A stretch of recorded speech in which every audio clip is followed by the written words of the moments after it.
제가 최근에 본 영화 중에 포드 대 페라리라는 영화가 있습니다. 이 영화는 뭐 되게 다양한 얘기를 담고 있어요. 뭐 레이싱에 대한 얘기, 자동차 회사에 대한 이야기, 그 다음에 뭐 제가 이 영화를 보면서 주목한 점은 포드와 페라리가 가지고 있는 어떤 기업의 철학, 그리고 그들의 생산 방식, 일하는 방식, 이런 거였어요.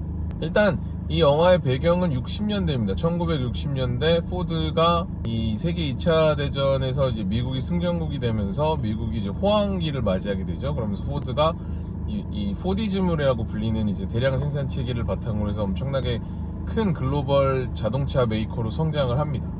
근데 60년대가 되면서 포드가 위기를 맞이해요. 포드가 가지고 있는 어떤 그 브랜드가 가지고 있는 어떤 철학이나 포드의 제품의 디자인, 성능 이런 거에 대해서 실증을 느끼게 돼요. 특히 젊은 세대들에게 포드는 더 이상 돈이 있으면 사고 싶은 차가 아니에요. 포드는 그냥 우리 아버지나 할아버지 세대가 타던 차. 그러니까 싸고 질이 좋을지 모르지만 예쁘진 않고 소유하고 싶지 않은 차의 대명사가 됩니다. 그 당시 이제 CEO가 헨리 포드 2세라고 그 포디즘을 만든 그 헨리 포드의 손자인데, 이 사람이 대책회의를 합니다. 임원들을 데려다 놓고. 그리고 거기서 나온 아이디어 중에 하나가 이제 우리도 레이싱 대회에 참가를 하자 였어요. 레이싱 대회를 참가하자는 건 어떤 의미냐면 지금도 그렇지만 이제 레이싱 대회는 이제 자동차 회사들이 각자 자신의 차의 어떤 성능을 이제 다투는 그런 격전장이 되는 거예요. 그래서 근데 뭐 레이싱 대회를 출전하겠다고 결정을 한다고 해서 갑자기 뭐 레이싱카가 생기고 레이서가 생기고 이러는 건 아니잖아요. 이제 포드가 이제 레이싱 대회에 참가하려고 결정을 할 때쯤 페라리가 파산을 합니다. 그러면서 페라리가 시장에 매물로 나와요. 그래서 포드 입장에서 보면 역사와 전통을 가지고 있고 레이싱 대회에서 항상 우승을 하는 우수한 기술력의 페라리를 인수하면 간단하게 문제를 해결할 수 있잖아요. 그래서 이 포드의 임원진들이 이제 이태리로 날아가서 페라리랑 인수 협상을 벌입니다. 근데 이제 솔직히 페라리 입장에서 보면 굉장히 탐탁치 않은 일이긴 하죠. 이를테면 이 레이싱과 자동차 산업의 역사를 살펴보면 페라리는 그 이전에 그 귀족들이 하는 그 마차 레이스 때부터 이런 일을 해오던 가문이었고 되게 그 귀족 가문이었어요. 그래서 그 가문에서 기술이 발전을 하면서 자동차를 만들었는데, 그 자동차가 이 페라리는 포드와 다르게 이 자동차 회사를 운영하는 목적이 굉장히 단순했습니다. 레이싱 대회에서 1등하는 게 이 회사의 목적이었어요. 그래서 차가 많이 팔리거나 사람들 대중에게 이 자동차가 인기를 끄는 걸 원치 않았어요. 그저 세상에서 가장 빠른 차, 세상에서 가장 성능이 좋은 차를 만드는 게 페라리의 미션이었습니다. 페라리의 생산 방식은 굉장히 특이해요.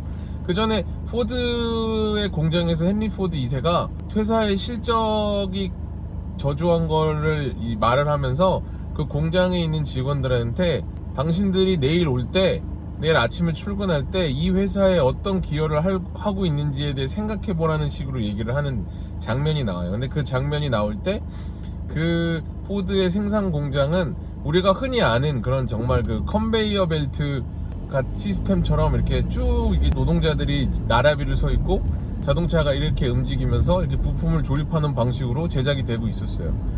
그런데 페라리의 공장은 달랐죠.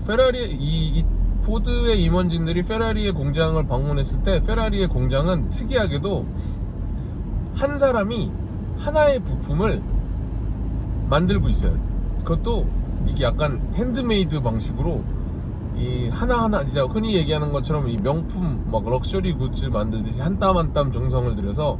그래서 페라리의 엔초 페라리 CEO의 대사를 보면 이런 게 나옵니다. 페라리는 이 엔진이면 엔진, 뭐 트랜지션이면 트랜지션, 뭐 이런 각 부품들을 한 사람이 만들어요. 그 가장 이 마이스터인 한 사람이 그 모든 부품의 이 성능 개선과 뭐 디자인과 뭐 이런 효율성 이런 것들을 전체를 책임집니다. 그리고 이 사람들 하나하나가 모여서 세상에서 가장 빠른 레이싱카가 완성되는 거예요. 그러니까 둘의 생산 방식이나 추구하는 방향성이 완전히 다른 회사입니다. 여기서 우리가 사실 알 수 있는 거는 영화 얘기 자체도 재밌지만 여기서 흥미로운 점은 이게 사실은 요즘에 이 기업들이 고민하고 있는 일하는 방식과도 되게 연관이 돼 있는 것 같아요. 기존에 우리 기업들의 일하는 방식은 포디즘에 가까웠죠. 포드가 일하는 방식에 가까웠고, 그 방식의 특징은 노동 효율화였어요. 그래서 어떤 업무를 하는 데 있어서 최적의 방법이 있었고, 모든 직원들은 그 방법을 지키기만 하면 최대 효율을 달성할 수 있다라는 게 이 노동 효율화, 노동 최적화라는 이 이론이었고, 실제로 많은 회사들이 그 방식으로 일을 했었죠. 근데 최근 한 10년 사이에 이 자율성, 그 다음에 권한이임, 이런 것들이 강조되면서 일선의 이 실무자들에게 더 많은 권한을, 의사결정 권한을 주고 자율성을 줘야지 그게 동기부여를 일으켜서 생산성도 늘어나고 창의성도 늘어난다, 이런 이론들이 더 각광을 받게 돼요. 그러면서 많은 기업들이 어떻게 하면 직원들에게 자율성과 이 권한이임을 할 수 있을까, 그 방법에 대해서 고민하게 되는데, 이게 사실 최근의 일이 아니라 이미 60년대부터 이런 그 각자의 방식으로 일하는 회사들이 있었고, 그 결과도 사실 되게 달랐어요. 그래서 포디즘으로 표방되는 이런 노동 최적화를 추구하는 회사는 말 그대로 대량 생산을 통해서 코스트를 다운하고 그걸 많이 팔아서 수익을 내는 거죠. 그리고 그런데 오히려 페라리 같은 회사는 그런 게 아니라 정말 한 대 차라도 잘 만들어서 비싸게 팔아서 어떤 이 명품의 반열에 오르는 전략을 추구한 거죠. 사실 뭐 정답은 없는 것 같아요. 어떤 회사가 어떤 상황에 처해 있느냐에 따라서 이 노동 최적화를 통한 코스트 다운, 효율성 극대화가 중요할 수도 있고요. 아니면 자율성과 권한임을 통한 뭔가 혁신, 창의성의 극대화가 중요할 수도 있습니다.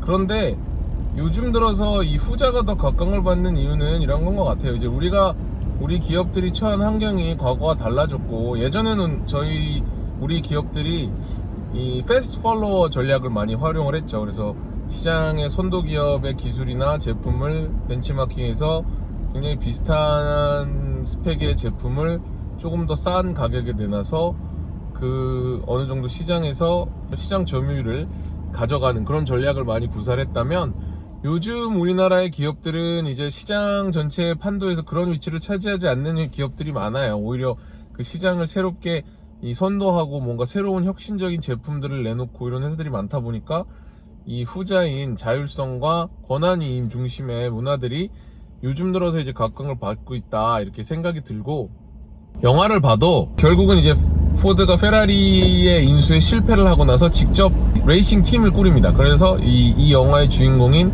캠 마일스랑 캐롤 실비라는 두 레이서, 전설적인 미국의 레이서를 스카우트를 해서 레이싱 팀을 꾸리는데, 사실 이제 이 과정에서 첫 번째 르망 24시라는 레이싱 대회에 나가면서 포드의 첫 번째 도전에서는 실패를 해요. 왜 실패를 하냐면, 레이싱의 전문가가 아닌 포드의 경영진들이 이 레이싱 팀의 일에 되게 깊이 관여를 합니다. 그래서 본인의 마음에 들지 않는 캠 마일스를 이 레이싱 팀에서 배제시키고 이 프랑스로 데려가지를 않습니다. 뭐 그 외에도 되게 다양한 방법으로 이 레이싱 팀의 운영 방식이나 이런 거에 관여를 해요. 그래서 실패를 합니다. 결국 전문가를 섭외했으면 제일 잘하는 사람들한테 의사결정 권한이나 전반적인 이 권한의 이 업무의 자율성을 맡겨야 되는데, 그거에 실패를 한 거죠. 그래서 이제 그 첫 번째 르망 24시에 출전하고 나서 그 헨리 포드 2세가 이 캐롤 실비를 부릅니다, 사무실로. 그래서 왜 실패한 것 같냐 라고 물어보니까 캐롤 실비가 이럽니다. 사공이 많으면 레이싱에서 이길 수 없다. 그 말을 듣고 헨리 포드 2세가 깨달음을 얻어서, 자, 앞으로는 너가 하는 모든 일은 나한테 직보해라 라고 얘기합니다. 그러니까 중간에 사공들을 없애고 너에게 의사결정 권한과 자율성을 주겠다라는 거죠. 그래서 두 번째 르망 24시에는 캐롤 실비가 이제 약간 감독 역할을 맡고, 이 캠 마일스가 이 레이서가 돼가지고 실제 출전을 해서 이 포드가 이 대회에서 우승을 합니다.